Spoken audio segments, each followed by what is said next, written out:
NZ Aerosports, Icarus Canopies, now Gyro. That's right, we've rebranded, and Gyro is our next generation. It honours our founder, as that's the name we knew him by, but Gyro also marks the start of a new chapter. And not to be biased, but it's going to be fucking epic. Long story short, we're more us than ever. So if you're new to the sport, or even a Sky God Ninja Turtle, welcome. I think our valiant leader Lucy, Gyro's daughter, says it best. And we still got that fuck yeah attitude. Rebrand! Woo! Rebrand woo indeed, Lucy. Anyway, head over to gyro.com for more info and get amongst you legends. I was 19, broke, unemployed, and sold my girlfriend's canopy for drug money. So I thought I better sew her a new one. What a sentence, and what a story. This describes the humble yet outrageous beginnings of NZ Aerosports, the home of Icarus Canopies, in the words of our founder himself. From getting a paratrooper toy from his mom, watching parachutes at the DZ as a 6-year-old, jumping off the wharf with a parachute made from bed sheets, doing his first jump at 16, sewing his first canopy on a borrowed machine at 19, and starting to sell parachutes out of a garage in 1986, Paul Gyro Martin had an undying love for the sky. Our company started with one man with the wildest of spirits and a true blue sky dream, a renegade. In the time that Gyro created and ran the Icarus Canopies brand until he passed away in 2017, he pushed everything he had to its limits. We miss him, and we always will. Gyro is the next generation of NZ Aerosports. It honors our founder, of course, because it was the name we all knew him by, but Gyro the rebrand also marks the start of a new chapter, our next jump. Gyro is the space between sound and silence, art and science, chaos and calm. Gyro is a state of epic tranquility that transcends understanding. That moment, in the door, in freefall, mid-swoop, where nothing but the present exists. A perfect balance of euphoria and thrill. Gyro captures our passion for flying and our commitment to designing break-the-fucking-rules canopies that deliver pilots pure, wild flight. Hey gang, so I got a new book out. It's called The Upside of Fear, and it's exactly what you think it's about. It's about the good side of, well, getting scared. In it, we talk not only about the science and biology behind fear, but the psychology as well. And it's not just coming from me, it's coming from some of the best in the sport. Omar Alhigelan, Jeff Provenzano, Maxine Tate, and so many more have contributed their sometimes terrifying stories to the book to help you overcome your fear. So head to the lunaticfringepodcast.com. You're going to find the link to the book there, as well as the other books. It's available in ebook, paperback, hardback, and audiobook right now. Coming straight from the cockpit, it's another episode of Lunatic Fringe with the fucking pilot.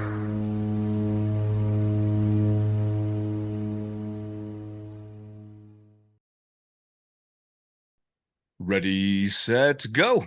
Back in the can for another edition of Lunatic Fringe Into the Void. And this is the first one from Finland, the new setup now no longer in the sandbox, and starting out with a complete and total rock star that I've been trying to get on the podcast for quite a while now. Tell me, who the fuck are you and what do you do? What up? My name is Maxine Tate. I am blessed to be able to do what I love for a living as a full-time skydiver. I am a demo jumper, I am a canopy coach, and I wouldn't be doing anything else. That's fantastic. And you and I have not seen each other in a very long time. Goodness, no, it's been forever. I think you and I met the first time I made it out to Dubai. Yep. Which from memory, I think was 2013. It was my first ever international swooping competition. Was that really? And yeah, it was, because I started swooping, well, I'm sure we'll get into it more, but I started swooping in 2011 competitively, and I made the British team in 2013. And that was my first trip out, was for DIPC in 2013. It was that quite the spot, was pretty huh? cool.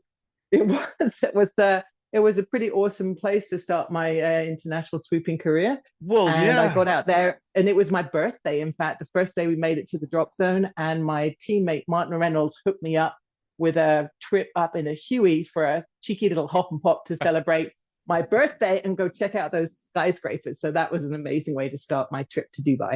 Yeah, that's a hell of a way to get the initiation into the Dubai drop zone. In 2013, that would have been was it the DIPC or was that the Mondial? It wasn't Mondial. Mondial was 2012. No, Mondial. Yeah, exactly. No, the 2013 was the DIPC.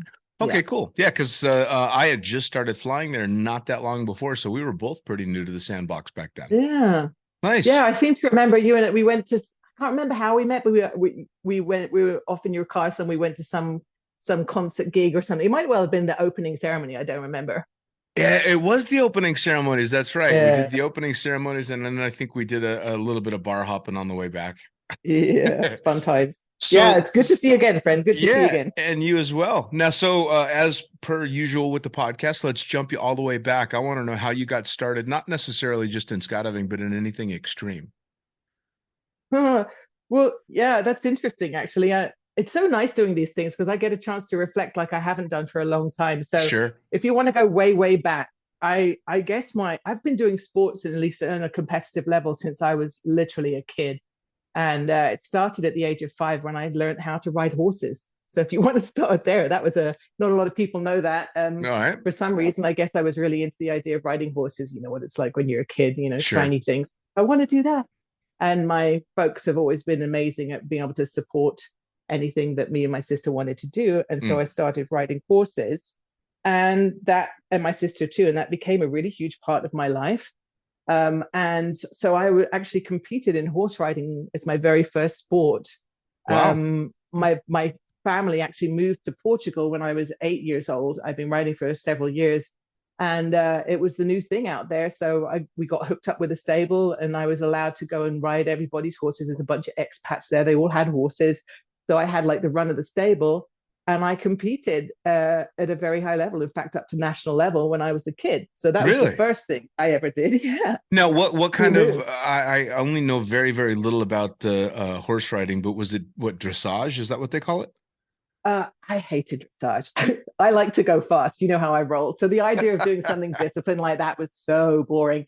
But yeah, there was 2 things I guess I competed in. My favorite was show jumping, so going over the jumps. Okay, yeah. Against the clock. No surprise there. That was my favorite.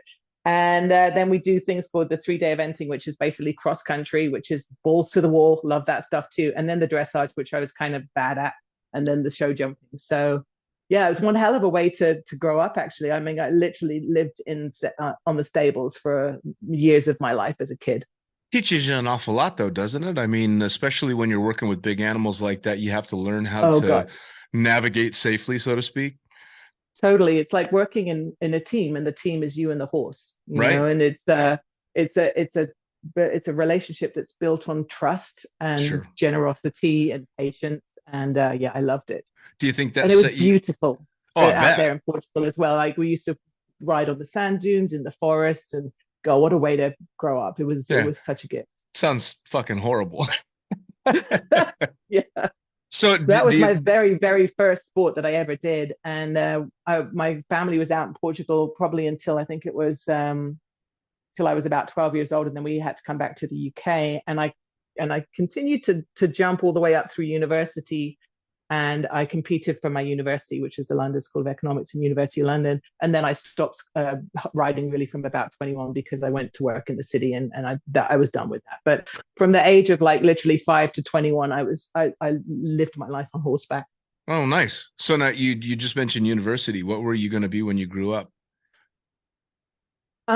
Well, I guess I was what I wanted to be when I grew up for a while until I discovered skydiving. But I did an economics degree at the London School of Economics, and then I joined one of the big business consultancy and accountancy firms, and I was the British equivalent of a CPA. And really, yeah. So I became a finance director and as chief operating officer. So I have a big finance and corporate background in the city and in the film and television industry before I became a skydiver. Really? Yeah. I fucking love the backstories. It's ridiculous. Yeah. It's these kick-ass superhero backstories, but they turn out to be your friends. And I never know when I ask that question, what the hell is coming? So I would have never pegged you as a CPA ever. So Yeah. that's a quite a leap to go, no pun intended, quite a leap to go from that to professional skydiving.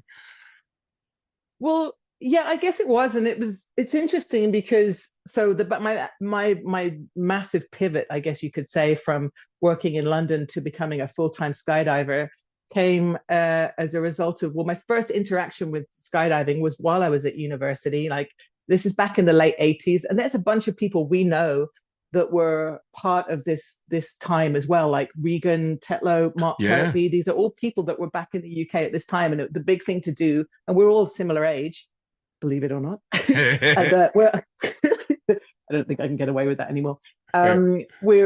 We're at the age where in the late 80s you could raise a bunch of money and go down to the drop zone and make a jump, like a charity jump. Sure. So being the person who was big into sports, and I did all sorts of other sports when I was a kid too, field hockey, netball, whatever. I was definitely the sports person. I'm like, I'm into it. I want to go do this skydive. My dad was a commercial pilot. That's another story, in the Fleet Air Arm Navy pilot. So I definitely had that background. I'm like, I'm into it. I want to go do this charity skydive. So I raised my money and I went down to the drop zone, which was Headcorn in the UK. And this is like, I think it was probably 1989, something like that. So I was 19 years old or something like that. And it was basically, this charity skydive was a static line jump on a big ass military round. Yeah, you're laughing. You know what I mean? Good grief. But this is not modern technology. You know what I'm saying? This is old school. I have so much respect for airborne. My God. Anyway, so, I got trained. I did a million and one PLFs on one of those pulley things. And the bottom line was the weather was bad, or there was some reason why we couldn't jump, and I must have made 6 or 7 trips down to the drop zone down in Kent to try and make this freaking skydive. And I only remember this the other day when I was on another podcast, there was a fatality there when I was waiting to do my skydive. And I think it was some poor woman landed and got picked up in a gust and into a taxiing plane. I mean, it's a hardcore. Yeah, really bad, right? Yeah. And I'd forgotten about that until recently. Anyway, they shut down Headcorn, and I don't remember for how long. It might have been a couple of months, or I don't know, whatever it was. It's a long time ago now. You know what I'm saying? Yeah. And anyway, I went back. It didn't affect my curiosity, I guess. I went back and I eventually got to make the jump. And the experience for the jump for me wasn't the best, in the sense that it was great to jump out of a plane. It was super low, but I just remember having very little control of this parachute, like none virtually. Sure. Being the big military round, and I came down pretty hard, and classic PLF. And I just remember thinking, I don't think I have the interest to go up and do that again and again. The complete opposite of virtually all my friends that are like, that was it for me. I'm like, it was not for me. I tell you, I came down and I felt like, yep, check the box, move on. Right. And I did. And that was it for me. So that was 1989. I made one skydive, and I didn't think about skydiving for the next 15 years. Wow. Believe it or not. Yeah. Wow. So I'm off to the city. I'm making a living. I'm doing my thing, in London, in the media industry, blah, blah, blah. I take a career break, and I'm a big fan of the idea of taking a break once in a regularly during your working career to go off and explore. I'm a very curious person. So I went to Australia, New Zealand, South Pacific, blah, blah, blah. And when I'm in New Zealand, I come across a drop zone and I see a tandem skydive. And I think, oh, that's exactly what I thought this was all about. Sure. I sign up and I make a tandem jump on the spot. And that was my moment where I'm like, that's it. This is what I thought it was all about. You get to experience the free fall. You get to experience the canopy control and land beautifully on tippy toes. I'm like, okay, this is what I'm interested in. For sure. I can't believe I missed it out all these years, but this is what I want to do. Sure. And that to me just made a huge pivot in my life when I got back to the UK and decided that I wanted to learn to skydive. So took a friend of mine, we went to Leo, and that was the place where a lot of the Brits were going because the weather's, it's challenging in the UK to learn. So I didn't want to do static line for sure. You know what I'm saying? I want to do AFF. I want to go full on as fast as possible into this new sport that I've discovered. Right. And so we go down to Leo, and this is an interesting one. You'll appreciate this. My very first AFF level 1. Guess who the secondary instructor was? Oh, please tell me. Pablo. No. Pablo Hernandez. No, I am not joking. It was Pablo, and he looked like 12. Yeah, He right. wasn't 12. He wasn't 12. He was close to it. I think he was like 17 or 18 at the time, but he was my secondary instructor. And Brian Vasher was working at the drop zone at the time. He was doing canopy courses and stuff out there. So yeah, I went out there to Leo for my first skydiving experience and got Pablo on my jump. So that was pretty funny. So How he and I have crazy known is each that? other for a long time. Yeah, for sure. It's awesome. I mean, I know it's a small world and it's a very, very small sport, but it never it ceases to shock me just how small it can be. Yeah, totally. It Well, really, so that was, yeah, what a wonderful coincidence, right? So I got to meet Brian and Pablo, who now are both, my colleagues at Flight One all Sure. these years later, right when I started skydiving for real this time, So I got my license back in 2004 at Leo and came back to the UK and just tried to find as much skydiving related stuff to do as possible, including, and this will blow your mind, going to the Vegas tunnel. Oh, no. Which I think you are familiar with. I've been in there once or twice.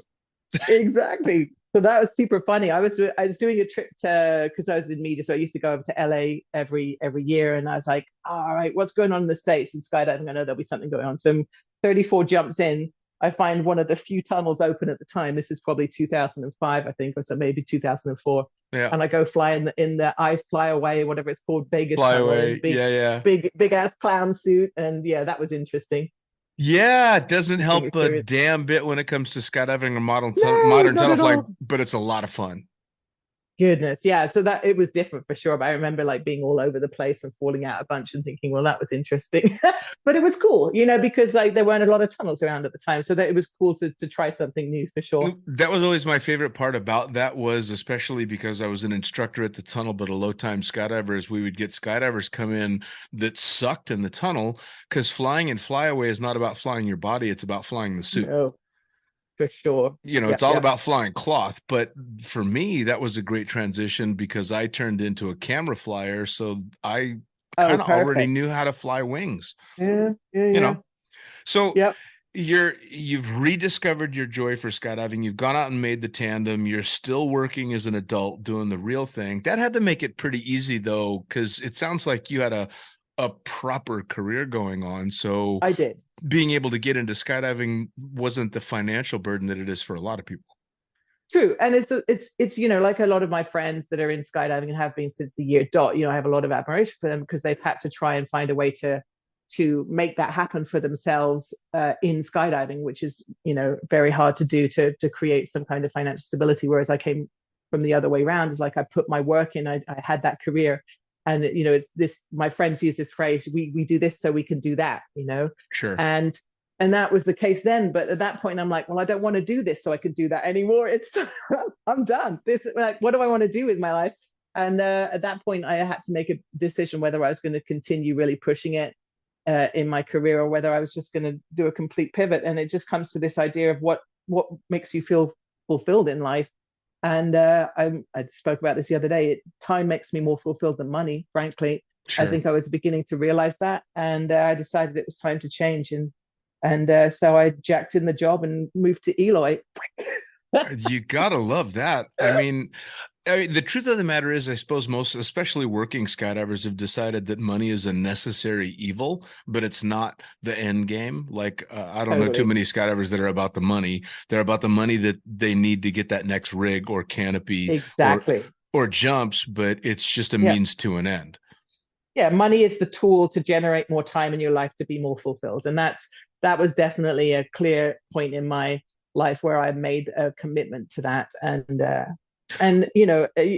when one door closes, another opens. And I'm a firm believer in that. Like, I believe in my abilities. I can always go back and do what I did for a living. And in fact, I ended up doing that at Flight One, running the business. So, you can always fall back. You can always fall back on them.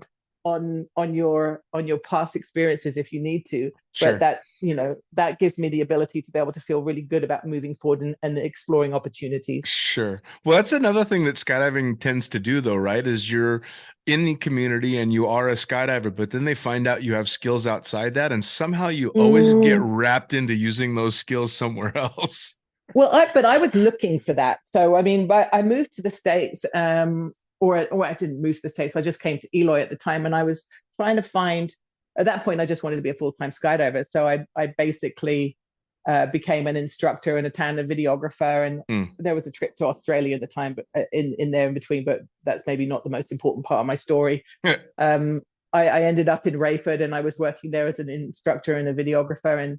And I think I realized at that point that being a full-time skydiver only is really hard. You've got to have your finger in an awful lot of pies in this industry if you're going to keep your head above water. And it's, of course, very, very weather dependent, even with working and coaching in the tunnel as well.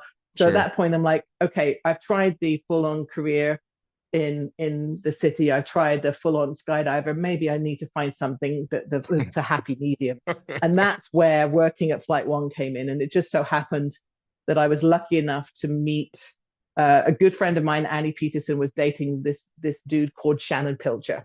And Shannon was at that point was like, they were looking to their company had been going, Flight One had been going for 4 years, and it was really growing, but they didn't have the business experience that they were looking for to help organically grow the company in a controlled manner with good oversight and financial analysis and all the rest of it. And so Annie introduced me to Shannon, and that's how it all started.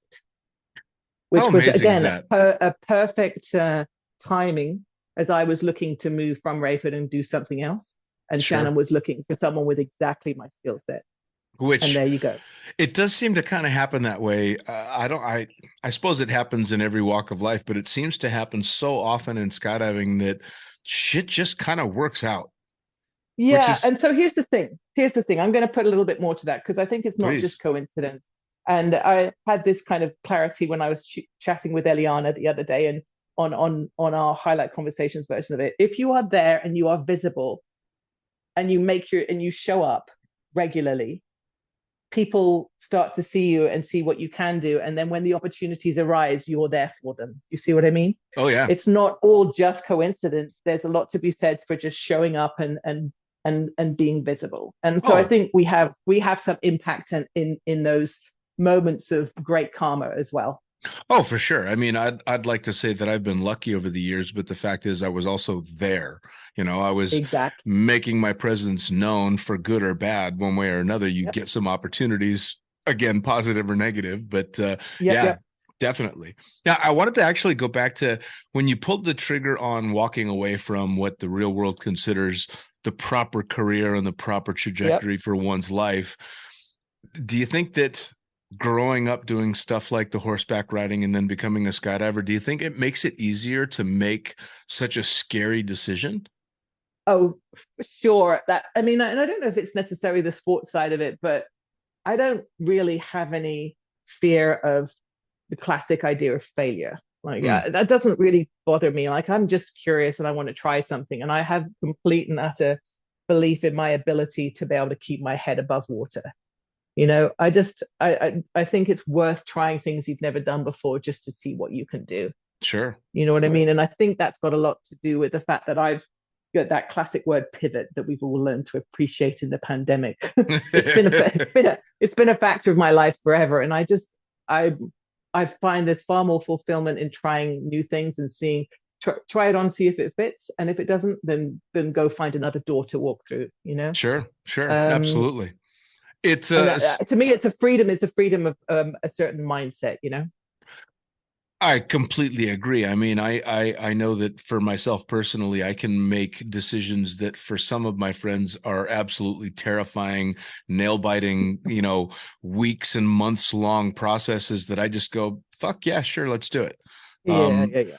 And I mean, part of that I think is just how we're wired. And then I think part of it is maybe not so much the sport, but the mindset that you have to get into to accept being a full-time skydiver. I mean, we have to make snap decisions and live with the consequences of those decisions every jump. Yeah, for sure. And I think you just, not everything works out, but it's not the end of the world, right? I think a certain degree of perspective on life is important. I've certainly made some decisions and done some stuff that wasn't for me, and I've moved on, and that's okay. Sure. And I've created a life for myself where I don't have dependence or what have you, so I can make. I don't have to compromise what I want to do, and that's just the way I've chosen to live my life. Which is I got to respect that. Now, I want to talk about swooping. Because when you and I met, this was 2013, and you were basically kicking it all off. So where did you just go, all right, this is my discipline. This is my next step? Yeah, that's a really interesting point in my life for sure, because I just moved to the States. I'd been competing actually in 8-way FS at the time, believe it or not. That was another life. And a team of 9, holy crap. Mind you, I loved my time as an 8-way jumper for sure. I loved it, but it was a lot, you know. Sure. And I came to the US. I was working as a videographer and instructor. And honestly, at that point, I was beginning to be relatively known. And I recognized that my canopy piloting skills were not great, honestly, compared to everything else. That I was a really good body flyer, but my canopy piloting skills were mediocre. And I, as someone who was an instructor and a mentor, I felt like I needed to work on those to be able to be a good example to others. So I started to work on my canopy handling skills and got better, because that's what happens when you do the work. Right. And then in my classic kind of curious nature, I'm like, okay, what's next? Done that. What else can I do? And I'm on a drop zone. I see people swooping and I'm like, I want to try that. I was jumping an inappropriate canopy at the time for swooping. I think it was a Pilot 132 or something like that. Started trying to huck myself at the ground, you know, and ended up hip checking myself. And I had to put myself into timeout. What the fuck are you doing with your, you know? And then I was like, okay, I need to take my own advice here, which is basically take it slow, get coaching, blah, blah, blah. Bought a Katana 120, far more appropriate, and got coaching. Nice. And that's when, and I spent a solid 600 plus jumps on that Katana, and I learned to swoop properly all the way up to a 270 before I even moved on from that. So nice. I learned my lesson. I got away with it, at least that time. I've had my injury since for sure, but I got away with it. And at that point, that's when I moved to DeLand and joined Flight One. And it's always been a theme of mine, Dean, to be surrounded by people who are far more experienced than me. I'm a curious person. I like to learn, and I really like being the person with the least amount of experience. I'm totally okay with that. I've never been someone who appreciates being a big fish in a little pond. You can't grow from there, right? Right. So I put myself surrounded by the best canopy pilots in the world and the best instructors in the world, and they were kind enough to share their knowledge with me, which again is another way of showing how the example of others can influence you. And I arrived in DeLand, and Rusty Best at PD invited me over to PD, because obviously Flight One, PD factory team is all very close, and said, welcome to DeLand. What can we do for you? And I said, thank you. I'll take a velo. and that's when I moved on to a cross race, started getting help from all of my friends and colleagues at Flight One. And that's where my swooping career started. That's fantastic. I love that your swooping career started by scaring yourself and putting yourself in a timeout. Yeah, I like that. It's a great mentality to put yourself in a situation where that could have been dramatically worse. I need to take a step back, think about it, and figure out how to get better, instead of going, fuck that, I need a bigger parachute. That scared me. I mean, you know, you learn by your own mistakes, and then you hope that others can learn by your mistakes as well. So I'm glad I get a chance to share that kind of stuff. You know, I'll share another one just so other people, because I'm, you know, that people only ever see the glory stuff. But boy, I've certainly had my share of crappy experiences as swooping too. The probably the biggest accident, not the biggest, but the most obvious accident I had was just after I downsized. So I'm in DeLand, and I'm flying. I just went from a comp velo 90 to a comp velo 84. I'm out doing my 270s or whatever, and it was a new parachute. I hadn't done the exercises to controlled exercises. How do you flare out of a turn? Understanding the toggle pressure you need to get out of a turn. I turned too low. I went to my rears.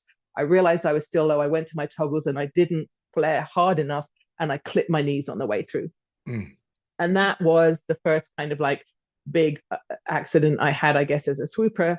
And why? Because I downsized and I didn't go up and do the exercises to recognize the additional speed and the additional toggle pressure you need to get out of a dive. My mistake. So, you know, like all the stuff we preach, I've been there, I've made the mistakes, and I've learned from them, you know. So again, let other people learn from my mistakes. Well, it's kind of funny though. A lot of the swoopers that I've talked to, the common theme is they went big and hard and downsized crazy fast and did all the classic mistakes, but got away with it. And you hip checked yourself once and spent 600 jumps on a katana, making sure you had that shit dialed, which is a different mentality. Well, it's interesting you say that, because I'm gonna point out how my framework is different, but had the same result. I still had the injuries, but I was a very conservative pilot, and that to me is actually an incredibly important point, because I've had this with many people before. It doesn't matter if you consider yourself conservative or not in your progression, you're still at risk. Sure. And so I've had that too many times where people are like, especially full-time skydivers that come to me and say, can you teach me to swoop? Classic. Well, I guess, of course I can. Are you ready to accept the risk that you're going to put yourself in? Because, you may well end up with an injury and you make money jumping out of planes or whatever. Are you ready for it? And for the person, I've had too many folks say to me, but I'm really conservative under canopy. And you know what? It doesn't make a difference. We are all at risk. Sure. And you've got to be able to accept that, do the work, and then recognize that it also could be you. So that's the big thing, right? It's acknowledging it to yourself, not to anybody else. That's the hard part. You can't imagine being in the corner yourself until you've actually done it. Been because there. Like, how could I screw up so badly or whatever? And it's like, you can, because we're all human and we all make mistakes all the time. Yep. I remember one jump in particular that I've talked about on the podcast before. A mutual friend, you would know Cornelia quite well, was watching me do my little 270s that I've done forever and having fun with it. And she decides that she's going to give me tips on how to do a 450. And I go up and I make it about 270 degrees through the 450. And I was like, no, there is not a chance. I bailed out on it, landed, and she's like, what the fuck, dude? And I'm like, no, you have got much bigger balls than me. That shit's not for me. And so, I don't want to be like super, I'm not trying to be negative about swooping. I'm just being realistic. And like at the end of the day, I think the first kind of couple of years that you get into swooping are the time when you're most at risk, because you haven't seen the sight picture of what it's like to be low and to be in trouble. And certainly, the dings that I've had from swooping have all been pretty much in the first 2 or 3 years, and then Sure. not so much after that. When you learn more and you're a bit more experienced, then the risk is always going to be there, but it's a little bit more mitigated through your own experience. Well, it's kind of that 100 jump wonder syndrome, right? You hit that sweet spot at the beginning where you think you've got stuff dialed, and then you learn how little you really know. Oh, for sure. It's the power of knowing what you don't know, as they say. Oh, yeah. Well, I've had Nick on a couple of times, and to hear him talk about some of the horrendous accidents, and the healing that's gone on. And this is a guy that's been at the top of his game for quite some time. Oh, sure. So you have to, anybody that thinks it's not going to be them is just kidding themselves. Yeah. And especially now in swooping, with the kind of speeds that they're getting on the mutant. And the recovery arc of that mutant, what that looks like, it's a whole different ball game, and that's the respect. What are the speeds that are being hit now? They're actually close to 100 miles an hour across the ground now. Like they were definitely getting over 100, I think, in the vertical speed in a normal harness. But as soon as you put the mutant on and you reduce the drag in the body profile, it's a whole different ball game. So it's funny. Our equipment in swooping has progressed so much now. I wonder what they're going to do with the courses. I feel like the courses they're having to mitigate the courses to deal with the higher performance of the pilots and the equipment. So I don't know. I think it's time for a redo. Frankly. I was going to ask, in the amount of time that you've been in the sport, and you and I have got a similar amount of time in the sport, it seems like the progression with canopies is just been exponential over the last 10 years or so. It went, for the longest time, the stiletto was the baddest fucking canopy on planet Earth, and everybody was flying a stiletto, and then it just took off like a rocket. And then, PD and NZ Aerosports have been fighting it out for the last 15 years. Yeah, which is great. Competition is the best thing for the pilots because it provides innovation. But in the time I was in swooping, I think I did my first competition in 2011 on a comp velo 90, and I was jumping a Peregrine 71 when I retired. And so that everything in between there is like, that's one hell of a change. You know what I mean? Like Peregrine's freaking badass canopies. Oh my God, they're so much fun. But yeah, they're a handful for sure. But I don't fly a Mutant. You know, it's Sure. interesting. Like the idea of being in a turn and literally being perpendicular to the ground, like you're standing, coming down in those turns. That's a whole other ball game, man. I'll stick with my speed wings. I'm quite happy to fly a supine harness here in the mountains in Utah, and I love doing that. But yes, yeah, there you go. Respect, like I said, respect. It blows me away watching the canopies that are being flown nowadays, and I'm almost nervous to watch modern canopies because they fly in a way that I, as a skydiver, have never experienced. I've never flown those canopies. I was never current enough to be flying that stuff. So to watch it from the ground, it blows me away. Currency is a huge thing. I like it with especially with the Peregrines, Petras, whatever it is you're flying, HK2. I remember thinking if I went a month, like 4 weeks maybe, without flying my PI, I felt uncurrent on it. Yeah. Like literally a matter of weeks, you know, because it's such a high performance wing. Well, I mean, it's fun. It's got to be. It's got to be. And yes, I completely agree. Good. Currency has got to be. It's tops on my list of important, especially when it comes to canopy stuff. Short story. It broke my heart, and maybe a month ago now, I was in Nepal when they had Everest Skydive going on, and PH, who runs the show out there, I was helping out as my timing with my trek happened to work out real well, so I could be there, and I was trying to help out where I could. And PH turns to me as they're 30 minutes from sending a load and asks me, are you current? And I have had 2 neck surgeries and haven't jumped in a year and a half. And I went, please tell me you're not asking me what I think you're asking me. And he's like, well, it would be a hop and pop from 22,000 feet, but there's a slot. And I had to turn it down. That's smart, man. I mean, like doing a jump at that kind of altitude that's broke my fucking heart.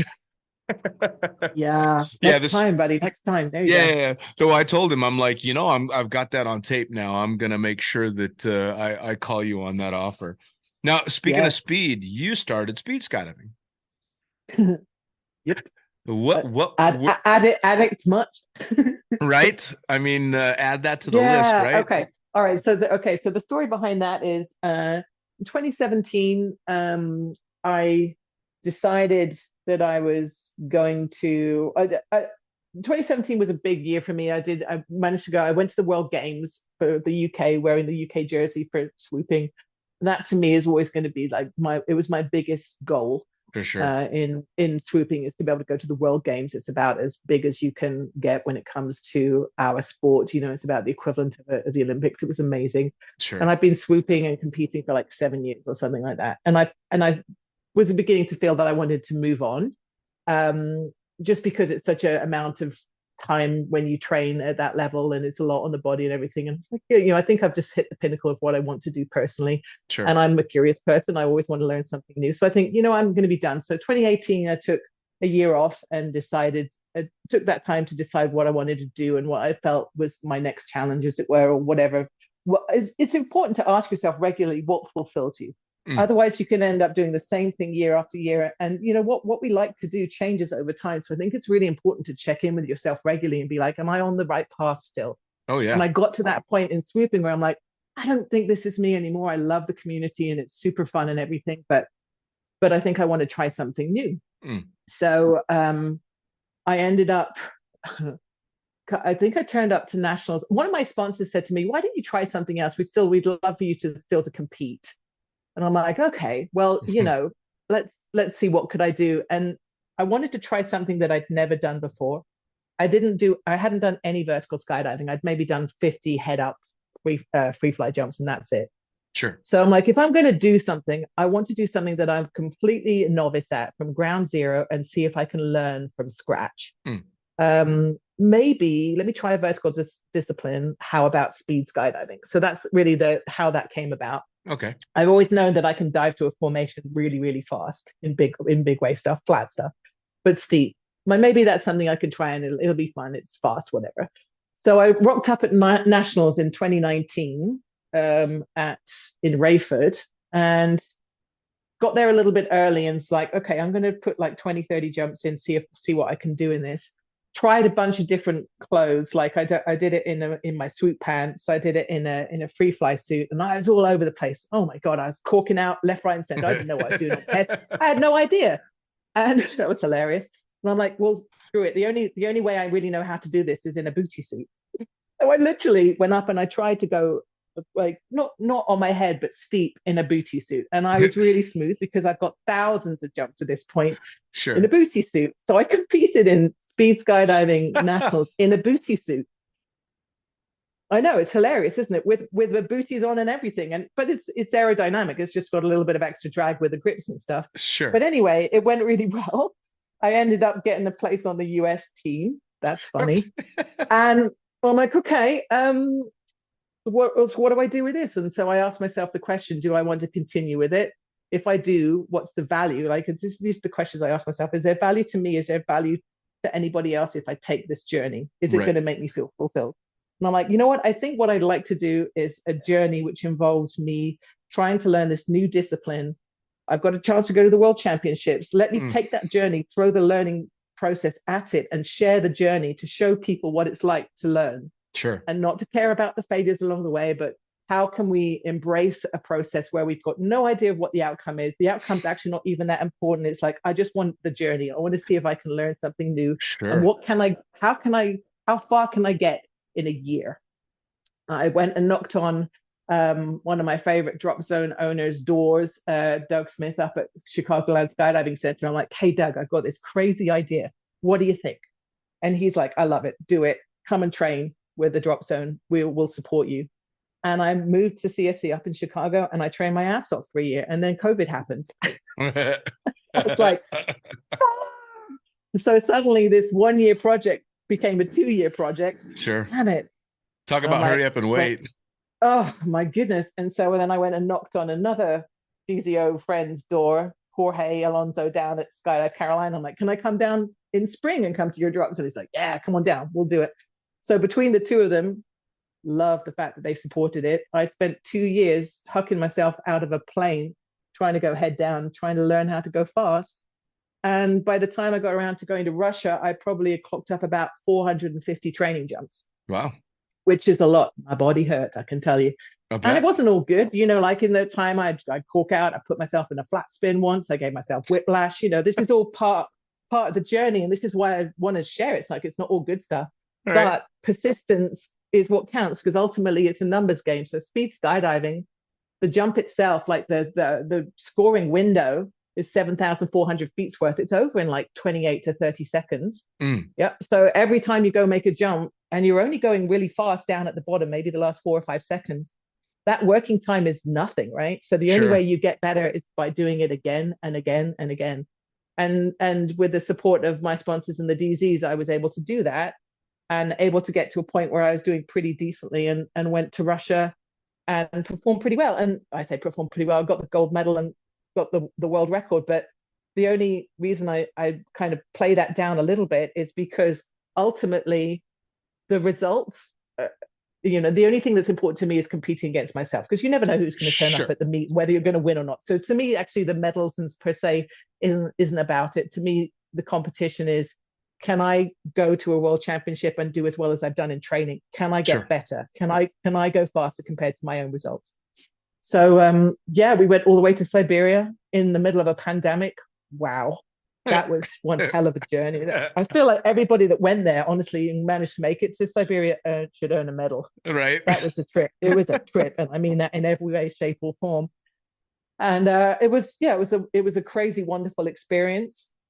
But after that, the journey was done for me. Like, that was the whole point. My goal was the journey and to share it. So came back after Russia, and we got to do lots of wonderful media about skydiving and about speed skydiving, because myself and my teammate Kyle Lopriest both got the gold. So it was kind of like one of those beautiful PR moments, you know, like the fastest man and woman in the world, or all that kind of like the BS that comes with it.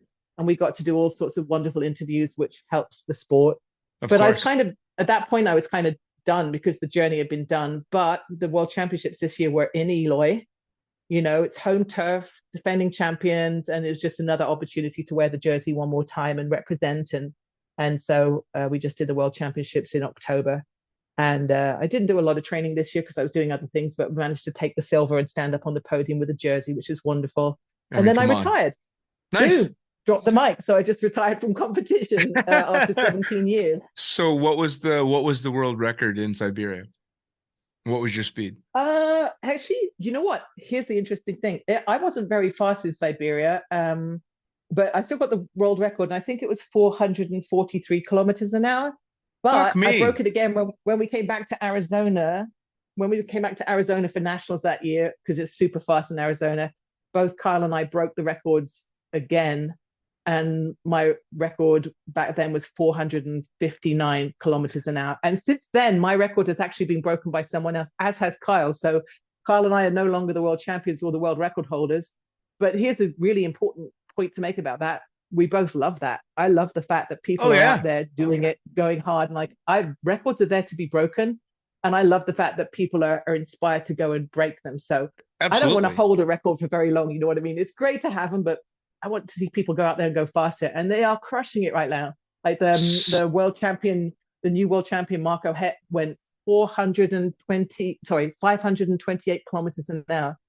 All right. It just blows my mind. First off, that's insanely fast. I can't wrap my head around that really, so I'm not even going to try, but I will ask because I know very little about it. When are you starting to come out of that speed and how? Because, I mean, you're wearing slippery stuff for these kind of jumps. How the fuck are you slowing down and not rip your head off when it comes time to deploy? Well, so we're definitely slowing down to normal deployment speeds. Otherwise, you end up with whiplashes. In training. But it's like any head down jump, I guess. You know how people flare out of the dive, at the bottom. And so you've got so much vertical speed that if you still stay long but put some curvature in your body, a lot of that vertical gets translated into a lot of horizontal, right? Sure. But it's amazing how quickly you can decrease your speed. So, for example, we get out at about 13,000 feet. The scoring window finishes at about 5,600 feet. I've got both my audible set at 5.5. That's the bottom of the dive, effectively, or just below the bottom of the dive. As soon as I hear those go, I tighten my core, put my butt up in the air, and start to generate a de-arched position. And that brings me out of the vertical dive and puts me into a massive horizontal space, Wow. And then you have to keep putting the brakes on and keep making sure you translate that vertical to horizontal.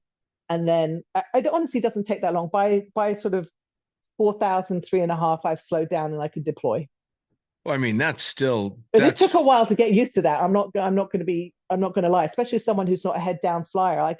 I remember when I started, I was really struggling with that for sure. And I remember asking my good friend Mel Firth, I'm like, dude, you've got to teach me how to flare out of a head down dive because I don't know what I'm doing. Right. That was one of those areas as a belly flyer I didn't know how to do. I had to seek out help.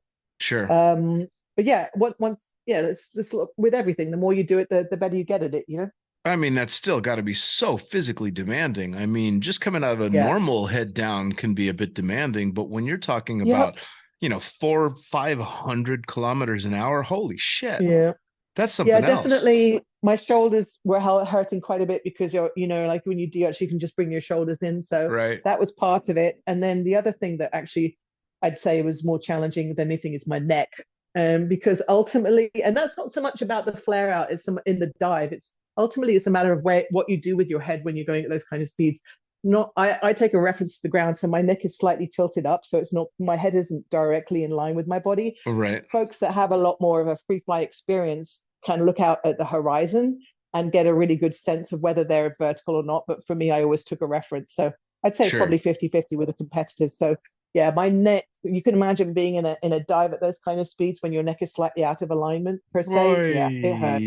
It hurts a lot. It's funny, we've beat the shit out of ourselves, and I'm sure you're a lot like me in that to another skydiver, all the aches and pains make sense. But to non-jumpers, It's an evening's conversation to explain exactly how we've fucked ourselves up over all these years doing something so often, and Yeah. it's really difficult to how come you've had surgeries and this and that, and throwing a drug, what's a drug, oh shit, here we Oh go. God, yeah. And it becomes that Tannins for never-ending sure, yeah. conversation. So it's wild to try and put that into perspective, talking to a normal, I hate to say normal, a regular person as opposed to a Yeah, for skydiver. sure. But you say to a skydiver, yeah, I'm just beat to shit because I've been jumping 30 years. Yeah, it's so interesting you mentioned that, Dean, because I've had a lot of conversations over the last 6 months with friends and colleagues and other competitors about their physical well-being right now. And our bodies are pretty beat up, like most folks are telling me, like I'm in pain for a lot of the time right now, and a lot of the conversations are actually surrounding how do we look after our bodies, like what are we doing for pain management, what are you doing for health, like Right. how many times have you had your knees injected with PRP, like good grief. But then we don't really talk about it a lot, and I'm all about trying to be authentic about what it's like to be a full-time skydiver. Yeah. This shit really takes a toll on your body, and especially like I'm in my 50s, but the friends of mine that are in their late 30s, I mean, look at Pablo. Pablo's been doing it forever. Yep. I think he's still in his 30s, I think.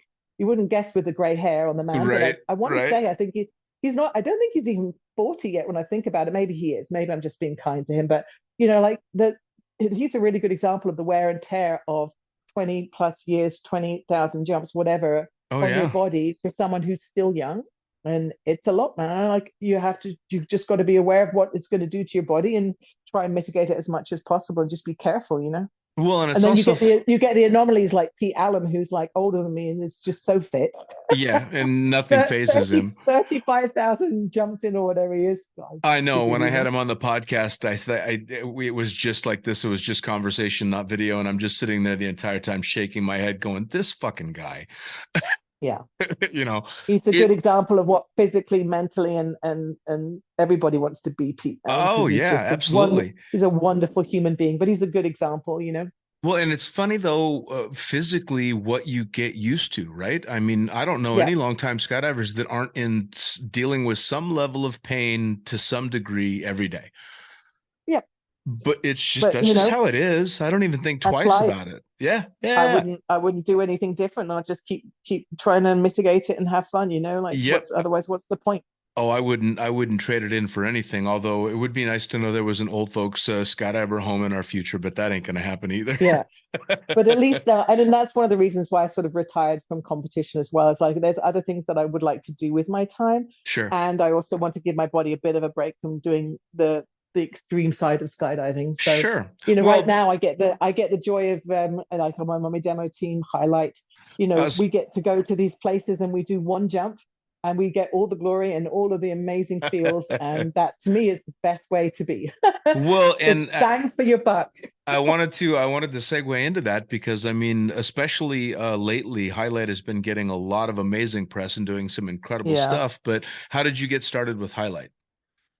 Well, I mean, Highlight is the brainchild of Amy Schmelecki and Melanie Curtis, both of which you've had on your podcast. I know Ray interviewed Amy quite recently too. Yes. And I might be repeating what they've said, but basically that demo team was put together to celebrate the centenary of the 19th Amendment back in 2020 and by the Women's Skydiving Network. And so we all got together in 2019 in order to try and train to put a couple of really big demonstrations together to jump into places of historic interest during 2020.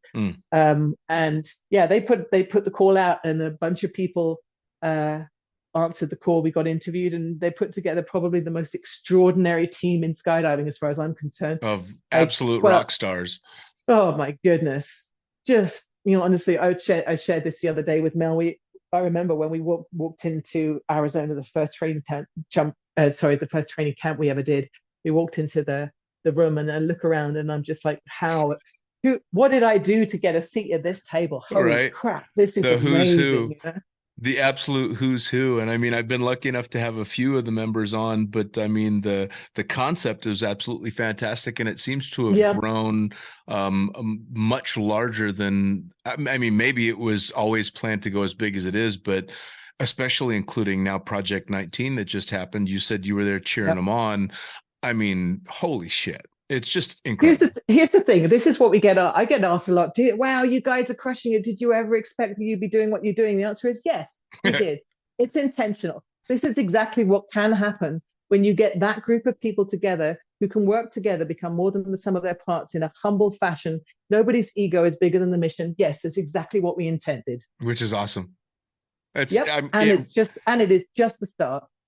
Oh, of that I have absolutely no doubt. Believe me, I have a list of all the members that I'm trying to slowly tick off, everybody that I get on the podcast, because it's all such incredible stories. I mean, Eliana, having her on she's obviously, it's fantastic to hear the origin stories and how people go about pushing their limits and going on to the next thing, and then taking those individuals that have succeeded, going to something so much bigger and pushing it. I mean, holy shit. What can't you guys do?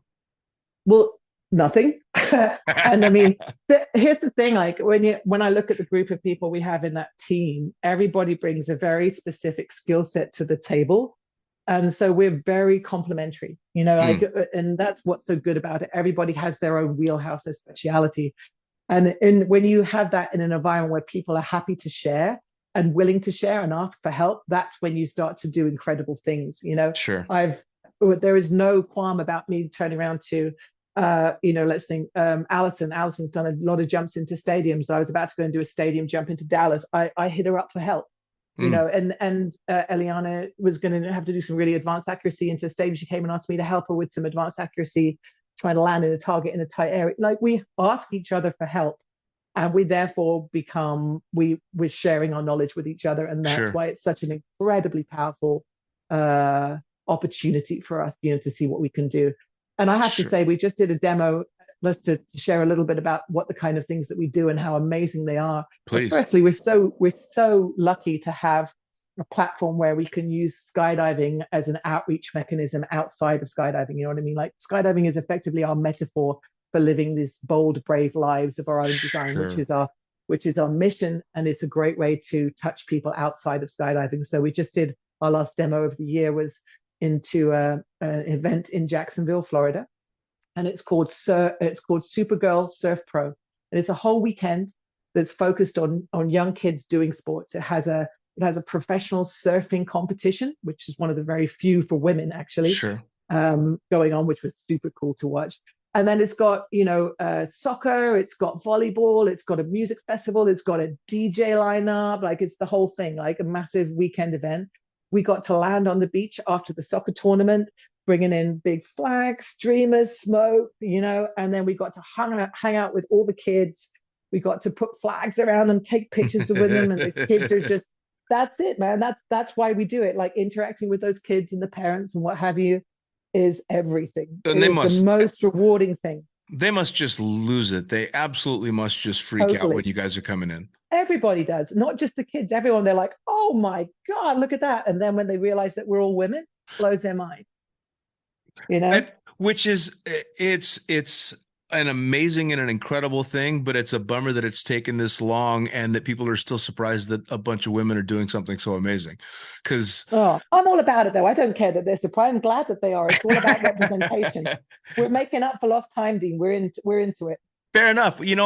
I've been getting my ass handed to me in the sport of skydiving by women for so damn long that it's never been a question in my mind that the women compete just as hard, if not dramatically better, than some of the men. So I guess I take it for granted, because I've started out getting my ass kicked by Craig and Tanya O'Brien way back in my skysurf days, years and years ago, when Tanya was just head and shoulders above anybody else with a board on their feet. And she was just a badass skydiver. Yeah, for sure. Which is amazing. Well, so please go ahead. Yeah, it's interesting. We're still pretty underrepresented in skydiving, and I'm sure that will change, but it'll take time.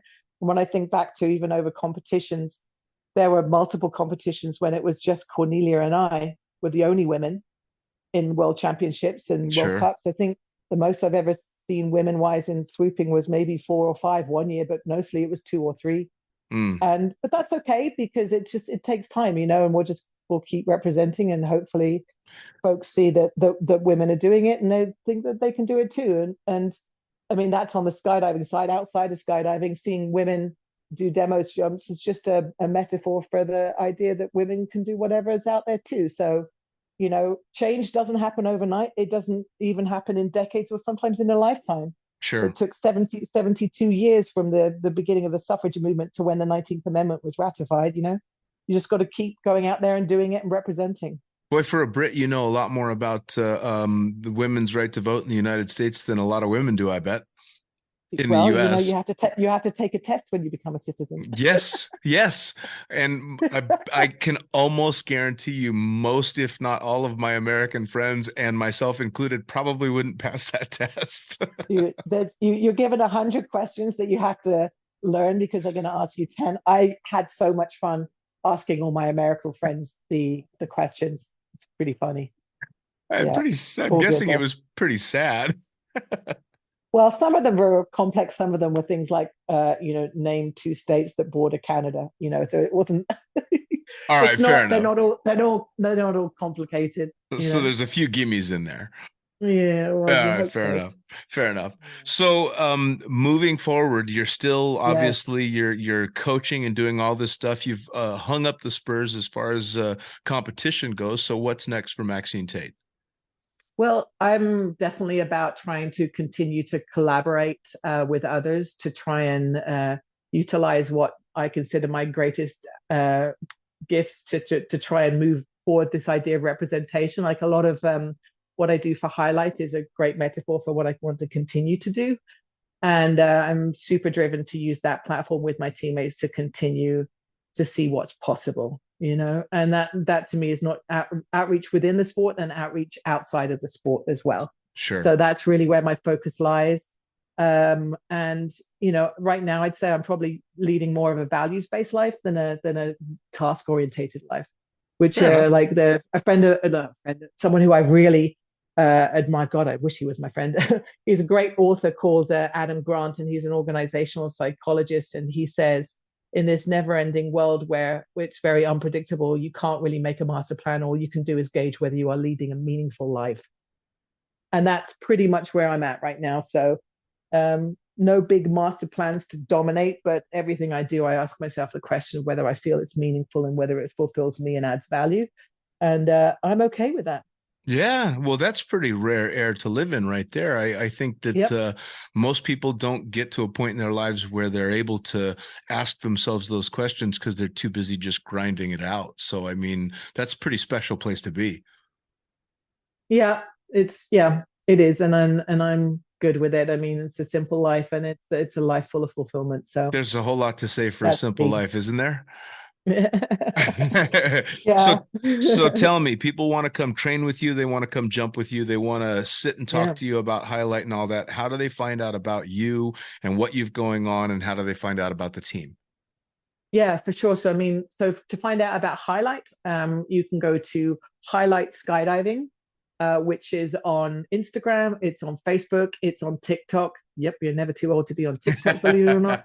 We have a YouTube channel. I am doing a monthly, I don't want to say podcast. Well, I guess it's a podcast of sorts, very much like this, called Highlight Conversations, which came from a conversation I had with the team. I felt like we needed to have more accessible mentorship and share our stories like this so people could understand and relate to it. So every month I am interviewing a member of my team. Awesome. And in fact, 2 days ago, Mel actually interviewed me. And Highlight Conversations is not just going to be about me interviewing my teammates. That's a wider umbrella term. And I'm looking forward to interviewing people who are outside of skydiving as well to dive into these ideas. Awesome. So if you want to, for anyone that wants to see that, you can go to our YouTube channel, Highlight Skydiving, and you'll find it there in our playlist. If anybody is interested in getting in touch with me, whether I am still a Flight One instructor and a business partner, so that's still a huge part of my life. I feel very, very grateful to have the gift of knowledge that I've been given to pass on to people to help them with their canopy piloting skills. And I still do that. And I'm still loving going to drop zones and helping people with that. It's hugely rewarding. And every now and then I'm going to be running a speed skydiving skills camp. I'm actually doing one down in Skydive City in Z Hills over the Christmas period. And I load organize still. So I'm going to be load organizing in Z Hills. I'm load organizing in Costa Rica at the Tsunami Exotic Boogie in Costa Rica. That's the best deal in town, just saying. So I'm out and about at the drop zones enjoying, and you can get in touch with me either through Facebook, Instagram, TikTok, and I'm either under Maxine Tate or Maxine Fly Girl, and or hit me up on socials. I'm always here to help people, and I get hit up. People are always in my DMs asking questions, and I'm here for it. Sure. Well, I'll tell you what, for a semi-retired person, you're pretty damn busy. I say yes to the things I love doing, and I'm blessed to have a lot of things that I love doing right now. So. Oh, that's fantastic. Well, I'm glad that we were finally able to get this done. We've been talking about it for quite some time. You were going to talk to our good mutual friend, Zedge, but it's always hit and miss trying to get people nailed down, especially with as busy as we can be. So I thank you so much for taking the time. Yeah, dude, it's great to see your face. It's been a hot minute, and I hope we get to meet in person again sometime real soon. Oh, we will. It's too small a world. Yeah, for sure. You enjoy that winter in Finland, and I'll enjoy this beautiful snow up in Utah. That's a deal. Take care. All right, buddy. Have a good one.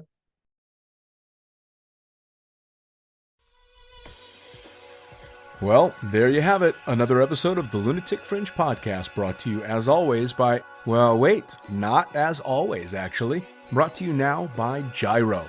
Formerly known as NZ Aerosports, you'll head to gyro.com for their next level line of canopies. By Pussfoot, the Extreme Sports Collective. Head over to pussfoot.com to check it out. By Summit Parachute Systems, check out summitparachutesystems.com to talk to Jarrett Martin and the gang about kick-ass pilot rigs, rigging courses, and more. By Flyaway Indoor Skydiving, go to flyawaytn.com and check out all the cutting-edge stuff to come. By Pure Spectrum CBD, head to purespectrumcbd.com to check out their wide range of CBD products. And as for us, head to the lunaticfringepodcast.com to listen to any of the hundreds of episodes currently available, hit the link for our YouTube channel, pick up your copy of the Lunatic Fringe book or The Accidental Stripper, and get a sneak peek at upcoming guests. Once again, thanks for listening, and we'll see you next time.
Get on the